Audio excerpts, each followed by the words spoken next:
Here are the Maths Mental solutions for F Maths Mentals Week 3 Thursday. Question 1.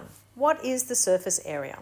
So the surface area is the area that covers the surface or the top faces of a shape. If you imagine wrapping paper that goes around a box would be the surface area because it's just that thin layer that covers everything. So when we look at surface area, we need to count how many of these cubes. And surface area is an area, so its answer is going to be in centimetres squared because I have 1 centimetre here. So we're going to go through and count how many surfaces there are. And I've coloured the first face red, so we'll colour the rest in as we go. 2, 3, 4, 5. So I can see 5 faces, but this is a 3D shape, so I'm pretty sure that there are 2 faces that are red. There's the one I can see on this end, but then there's another hidden one over here. I'm pretty sure I have 2 of these white ones, and I won't write that in white because you won't be able to see it. 2 of these white ones, one here on this side and one back over on this side. I'm pretty sure I have 2 yellow faces, one here and one hidden one over here. And I'm pretty sure I have this green one here that's on top, and there'll be another hidden green one underneath. So there's another 2. And lastly, I've got this blue one here and another hidden one underneath here. So those are my faces. I'm going to add them up now. So let's see, if I just count in twos, I have 2, 4, 6, 8, 10. So I have 10 faces, and each face is 1 centimetre squared. So 10 times 1 is 10. My answer is 10 centimetres squared. Question 2. The area of this shape is 6 metres by 3 metres. And I know that 6 times 3 is 18, and metres by metres is metres squared. Question 3. The perimeter is 6 metres plus 3 metres times 2. Now I can say times 2 because here's another 6 metres plus 3 metres, so I'm going to shorthand that. 6 plus 3 is 9, times 2 is 18 metres. Question 4. 59 plus some number is 119. So I'm keeping this 9 here, so I'm not adding any ones. There's no addition in the ones column. What do I need to add to 50 to get to 110? Well, I know if I add 5 10s to 6 10s, I should get 11 10s. So my answer is 60. 59 plus 60 is 119. Question 5. Write 3/4 of a million as a numeral. Well, that's rude because 3/4 of a million doesn't have a 3 or a 4 in it. Let's have a closer look. So I need to think of 3/4 of a million on a number line. So here is 0. Here is 1 million, which looks like this. 1, no hundreds, thousands, no 10,000s, no thousands, no hundreds, no tens, no ones. Halfway here, I'm going to have 500,000. 500,000 is 500,000. Then I'm going to have, here at this point, I'm going to have 250,000. Now 250,000 is half of 500,000. So half of 50 is 25. So I can put a 2 and a 5 in the hundreds and the 10,000s. But then I need to fill the thousands, hundreds, tens and ones with zeros. Thousands, hundreds, tens and ones. So here is my 250,000. Here is my 500,000. So the difference, the 3/4 of a million is going to be here at this point here, which is bigger than 500,000, but it's smaller than 1 million. In fact, this number here is going to be 500,000 plus another 250,000. I've got 1/4, 2/4, 500,000, 3/4, which is another 250,000. I'm going to add straight down. So let's see, 0 plus 0 is 0. 0 plus 0 is 0. 0 plus 0 is 0. I'm loving this. 0 plus 0 is 0. 0 plus 5 is 5. 5 plus 2 is 7. So my answer is this number here, 750,000. I'll write it over here. Question 6. Alicia has a secret number. She adds 10. She doubles it, and the answer is 24. What is her secret number? Now we know for these ones that we are going to work backwards. And working backwards always gets us back to what the secret number is. So we're going to start at the end of the problem. We're going to start with the answer. The answer is 24. Then we're going to do the next step. She doubles it. We don't want to double it. We want to do the opposite of doubling. So doubling means times 2. The opposite of doubling is divide by 2. So we are going to divide 24 by 2, and that's going to give us 12. So we've doubled it. Then we're going to do the next step, which says she adds 10. But we're not going to add 10. Because we're working backwards, we need to do the opposite. So add 10 looks like this. The opposite to add 10 is take 10. So we're going to take 10. 12 take 10 is 2. And that should be her secret number. Now, before I go any further, I'm going to check it to make sure I haven't made any silly mistakes. And to check it, I'm actually going to start with the secret number that we decided it was and work through the steps. So, Alicia has a secret number. We reckon it's 2. She adds 10. 2 plus 10 is 12. So we did that one. She doubles it. Times 2 is 24. And the answer is 24. Boom! We're winners. So the secret number must be 2. Question 7. Is 1.55 closer to 1 or 2? So I'm looking here at this number because I want to see if this number is 5 or bigger. If this number is 5 or bigger, then that means we can turn this number into the next number up, which would be 2. So, going back to this number, it is a 5. So that means we can definitely round this one up. But to add extra to that one, because this is a 5 as well, then we can be confident that this number here, 1.55, is definitely closer to 2. Question 8. If 20 take away some number is 7 plus 9, then what is the sum number? Okay, well, let's work out what 7 plus 9 is. 7 plus 9 is 16. So if 20 take away some number equals 16, then some number must be 4. Question 9. 9,996 plus 7. Well, because it's late, I'm going to petition out my 7. I know that 6 plus 4 is going to give me 10,000. I know that 4 plus 3 equals 7. So what I'm going to do now is I'm going to use this new petition to work out my sum. And I'm going to write it out the long way over here just so you can see what I'm thinking. I'm going to add my 4 plus this one. So that gives me 10,000. And now I just need to add on my 3. So that gives me 10,003. Question 10. This is a net 4.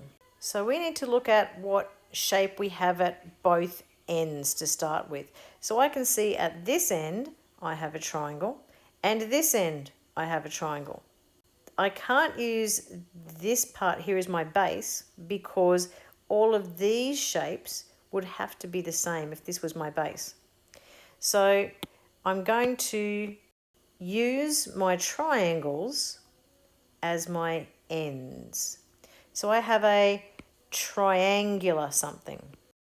The next thing I'm going to do is I'm going to have a look at these shapes here. And these shapes here go straight back.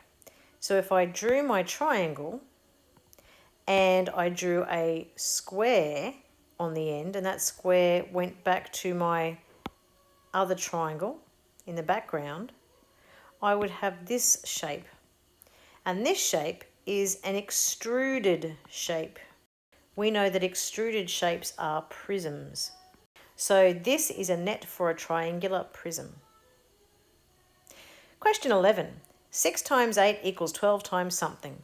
So my trick for this one is I'm looking at the 6 and the 12. What relationship does the 6 and the 12 have? So what that means is how many times 6 equals 12? So I'm going to multiply, if I multiply the 6 by 2, if I double the 6, I get a 12. So that means for me to work out what this number is here, if I've doubled the 6, then I'm going to halve the 8. 8 divided by 2 is 4. So now I've balanced this equation. 6 times 8 equals 12 times 4. Let's check though. I know that 12 4s are 48, and I do know that 6 8s are 48 as well. So my answer is correct. Question 12. 2/3 plus 1/6 equals something over 6, which equals 6. I can see here that my two fractions have different names. One is thirds and the other one is sixths. And my question is asking me to use the name sixths. So before I answer 12, I need to change my 2/3 into sixths. So let's go over here into the working space and we'll change that.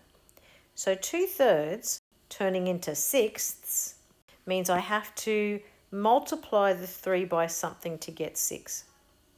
I multiply 3 by 2 to get 6. 3 times 2 is 6.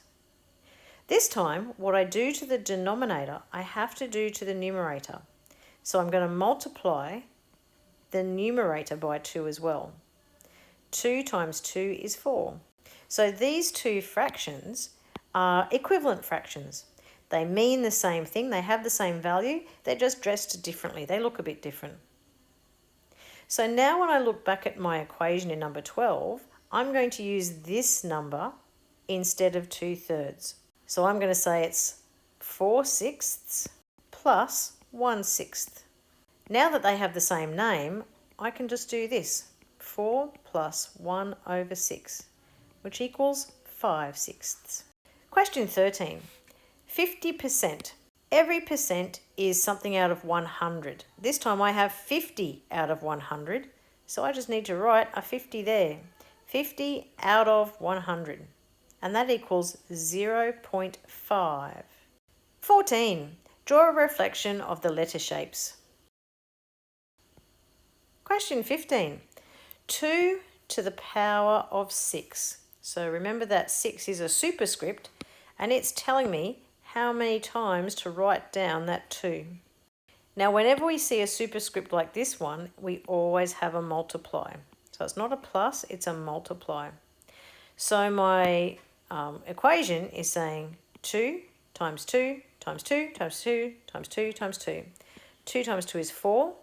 4 times 2 is 8. 8 times 2 is 16. 16 times 2 is 32. 32 times 2 is 64. Question 16. Simplify 10/15. When they say simplify, they're telling us that there is a number that divides into the numerator and the denominator, and it's called a highest common factor. So I'm going to write down the factors for 10. So that's the numbers that multiply to give 10. 1 times 10, 2 times 5. So they're the factors of 10. I'm going to write down the factors of 15 now. 1 times 15 is not 2 times anything. 3 times 5, and that's all I have for 15. To work out the highest common factor, I need to look at the biggest number that's in both of these. So let's see, 1's there, but 1's pretty useless when it comes to dividing through because it doesn't change anything. I've got a 10 here, but no 10 there, so it can't be 10. I've got a 2 here, but no 2 down the bottom, so it can't be 2. I'm really hoping that there's a 5 in that bottom set. So let's have a look through. Yes, there is.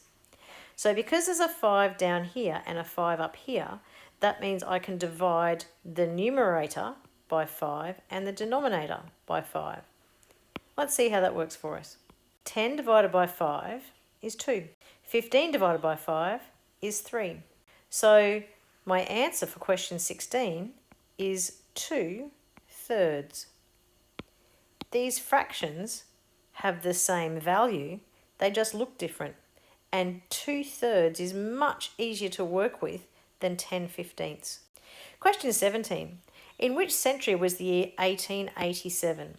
If it's the 1800s, then it's the 19th century. Question 18.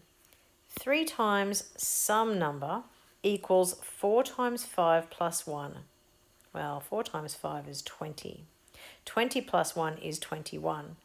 3 times 7 is 21. Question 9. 1,000 divided by 10. I'm going to do this the long way, so you might be able to do this really quickly in your head, and if you can, that's fantastic. I'm going to do it where I have that tricky invisible decimal point. I'm going to put it right there. When I divide by 10, I'm actually going to make the number I'm dividing smaller. So that means that my tricky decimal point is going to move in this direction. And when I divide by 10, that means I'm going to move the tricky decimal point 1 space because there's 1 0. So my tricky decimal point is going to sit there now. So my answer would be 100.0. You can sort of still see my 1,000. So here's my 1,000 here, and here it is over here. But now I have this, are you ready for this word? This superfluous part here. It means I don't need to write it in. And because I'm a mathematician, I don't want to waste the ink. So what I really want to write is this number here, 100. Question 20. Label the triangles isosceles, scalene, and equilateral. Now this is a general knowledge question, so this will be a bit tricky for you to get. We'll start with equilateral. So if something is equilateral, all the sides have the same length. So let's have a look at A, B, and C. Which of those ones look like they have the same length? The next trick is, before we even do that, is we need to work out what each of these little symbols mean. So if the symbols are the same, then they measure the same length. So let's have a look at triangle A. It says that this length, and this length are all the same because they all have that one symbol. In triangle B, this length and this length are the same, but this length is different because it has 2 little nodules on it. And lastly, in C, this length doesn't have anything else that's the same because there's not another 1 stroke. This length here only has 2 strokes, and there aren't any other that are the same on that triangle. And lucky last, over here I have 1, 2, 3 strokes. So that tells me that in this triangle, all the sides have different lengths. In this triangle, the triangle has 2 sides that are the same, and in this triangle here, all of the sides are the same. So, obviously, if equilateral means all sides are the same, then that means that the equilateral triangle must be triangle A. Let's have a look at our other words. An isosceles triangle has 2 sides that have the same length. So let's have a look through here and see if we can find a triangle that has 2 sides the same length. We've already done A, so we know that's not it. We're looking for the one that has 2 sides that are marked the same. And I remember it's this one here, B. B has these 2 sides here. So I'll put that in my isosceles. That only leaves one triangle left to be scalene. Scalene means that all the sides are different. They're all different lengths. Scalene, all sides are different.